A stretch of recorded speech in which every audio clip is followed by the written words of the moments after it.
en la provincia de Buenos Aires?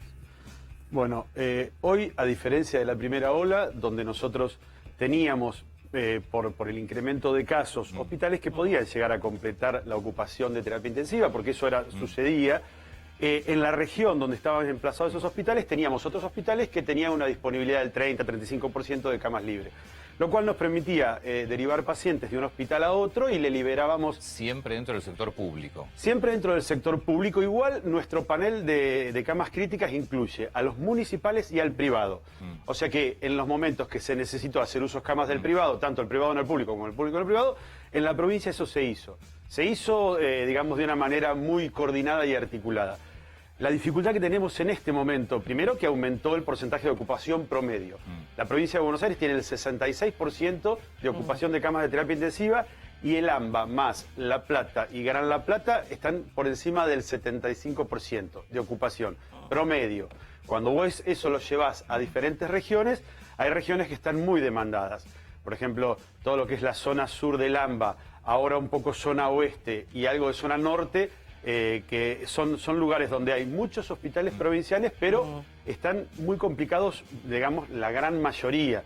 Entonces nos dificulta ese clearing de pacientes de pasarlo de un hospital a otro. Claro, porque no, las distancias además en la provincia son muy largas. Yo no sé si es tan fácil, si te falta una cama acá, derivarlo a... No es tan fácil. No es tan fácil y es por eso que te planteaba, Antonio, cuando son derivaciones de cercanía, pues no nos olvidemos que estamos derivando a pacientes críticos, que son pacientes que están ventilados, que van, digamos, en una situación compleja, más estabilizados para ser trasladados, pero no es que, digamos, no revista una complejidad. Entonces, cuando las derivaciones son de más de 100 kilómetros, por ejemplo, tuvimos que hacer una derivación de zona norte a Varadero, y es un trecho largo que implica muchas dificultades y implica mayores riesgos. En la medida que los casos van aumentando, ese impacto se va viendo en las camas de terapia intensiva. ¿Por qué uno escucha 90, 95%? Y vos recién hablabas del 75, 60, 60. Sí, el informe oficial siempre dice 60 y pico de ocupación. ¿Por qué uno está escuchando todo el tiempo 95%, 90%? Yo les explico de dónde pueden venir las fuentes. Cuando uno habla con las unidades de terapia intensiva, las asociaciones de terapia intensiva, toman la unidad cerrada. ¿Qué es la unidad cerrada? Es el espacio físico donde está la terapia intensiva.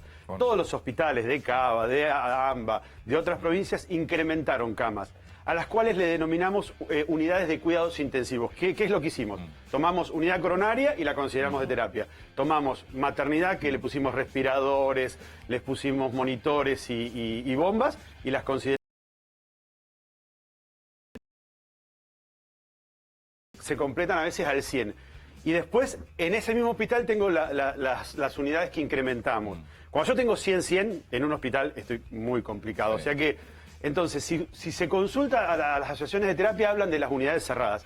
Esas, vos vas a un hospital y te dice la terapia está completa. Pero después recorres el hospital y en la unidad coronaria tenés 2 pacientes que pusieron COVID y las otras 3 camas libres. Para mi trabajo, yo necesito saber el stock de camas disponibles que tengo. Pero eso puede ser la diferencia. Ahora, doctor, pero más allá de las camas, ¿qué cantidad de profesionales se necesitan en una sala de terapia intensiva? Bueno, dependiendo de la cantidad de camas que tiene. Hasta 8 camas es un terapista y bueno, el equipo de enfermería, que es una enfermera de cada 2 camas, y kinesiólogos. El año pasado hubo una dificultad con eso porque necesitábamos incrementar y no había tantos terapistas. La SATI sacó una recomendación que si son asistidos por profesionales clínicos se podían ampliar la cantidad de camas, y implementamos un poco esa recomendación de la SATI. Hoy por hoy, a diferencia de la primera ola, que teníamos muchos profesionales enfermos, hoy están todos vacunados. Hoy están todos vacunados. O sea, de los que se inscribieron están todos vacunados. Así que en ese sentido no estamos viendo tantas bajas de trabajadores. Juan, si yo te hubiese hecho esta misma pregunta el año pasado, ¿cómo hubieses contestado? ¿De cuál? De ocupación. ¿Cuál es la comparativa hoy al año pasado? Bueno, yo pensaba esto porque yo también charlamos un poco el año pasado. Yo el año pasado tenía la posibilidad de tomar mi red de hospitales como, por ejemplo, La Plata era un backup, porque nunca se completó su ocupación, yo tenía posibilidades de derivar. En el conurbano sur, que tenés muchos hospitales grandes, Fiorito, Perón de Avellaneda, yo podía, digamos, derivar pacientes de forma regional. Hoy estoy muy complicado para derivar entre regiones, o sea que... Porque el problema de que los hospitales, digamos, se saturen, no es que no vas a entrar por COVID, no vas a entrar por cualquier cosa. Claro. Y ojo, que vos podés salir ahora, cruzás una calle, tenés un accidente y tiene que ir la ambulancia y llevarte a un hospital. Te tienen que recibir. Te tienen que recibir. Por ahí te reciben porque el shock podés entrar. El tema es que si vos desmejorás en el shock room, tenés que ir a la terapia. Si la terapia la tenés ocupada, empiezan a pedir una derivación. Si la derivación no sale cerca porque no hay donde te reciban, el tiempo pasa, vos necesitas la asistencia y no tenés quien te la resuelva. Ese es el problema además, de hoy. Vos terapia no dejás, ocupás todo. Si tenés todos los casos de COVID, vas con toda la o dejás algo de terapia libre. Ese es otro problema que vos, en este ejemplo que me das del año pasado a este. La provincia tiene hospitales especializados de alta complejidad, que hacen, no sé, toda la parte de neurocirugía la hace un hospital, que es el que mayor, hay muchos hospitales que tienen neuro, pero por ejemplo, oncohematología, hay hospitales que hacen específicamente eso.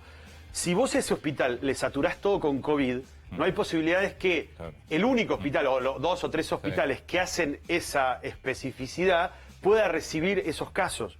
Entonces, el ejercicio de ver, bueno, COVID no COVID es muy, digamos, muy fino. Porque, ¿qué pasa? También pasa lo mismo con las terapias. La mayoría de las terapias están boxeadas y vos podés aislar uno sí, uno no. Hay otras terapias que son abiertas, donde vos empezás a poner COVID, no le podés poner un no COVID al lado, pero a medida que aumenta la demanda, vos tenés que ir moviendo pacientes. Tenés que tener sectores libres. Y tenés que dejar sectores libres, pero bueno, pero por ahí tenés la demanda, tenés el paciente abajo, que desmejora, abajo, porque los shock rooms siempre están abajo, pero digo, desmejora al paciente y vos necesitas ingresarlo al cuidado que le corresponde. Entonces, ahí es toda una ingeniería de gestión para poder circular los pacientes. Y doctor, ¿qué cantidad de pacientes que por ahí entran sin COVID se terminan contagiando? No es, o sea, hoy se está trabajando con los elementos de protección personal y de aislamiento, es muy bajo el porcentaje ese. Prácticamente no es un problema hoy. No, y de hecho seguramente no he visto manifestaciones, digamos, que hayan tomado tenor mediático en esa línea, porque desde los elementos de protección personal, las capacitaciones que tuvo el personal, cómo aprendió a manejar el COVID, en ese sentido... Eso sí es una diferencia positiva de la primera ola. Saben mucho más, tienen mucha más pericia, los protocolos de intervención están mucho más, digamos, actualizados, así que en ese sentido se maneja muy bien. El problema hoy es el incremento de casos. ¿Y estás viendo diferencias etarias de edades con respecto al año pasado en lo que es internación? Sí, eso lo hablábamos hoy con tu productora antes de entrar, que nosotros vemos pacientes más jóvenes, que en terapia intensiva, que desmejoran, en muchos casos que no tenían comorbilidades previas, por ejemplo, pacientes de 55, 50, 45 años, y pacientes que están ventilados y que hacen un proceso evolutivo más rápido, desmejoran más rápido. Y eso nos preocupa mucho. Entendemos que tiene que ver, por ejemplo, en provincia de Buenos Aires nosotros tenemos los mayores de 70 en un 68% de cobertura de vacunación. Claro, ya están vacunados. ¿Pero eso no tiene que ver con las variantes también, que atacan a personas más jóvenes? Sí, estuvimos viendo el nivel de circulación de las mutaciones y el incremento no es a expensas de esas cepas, pero están circulando. Claro.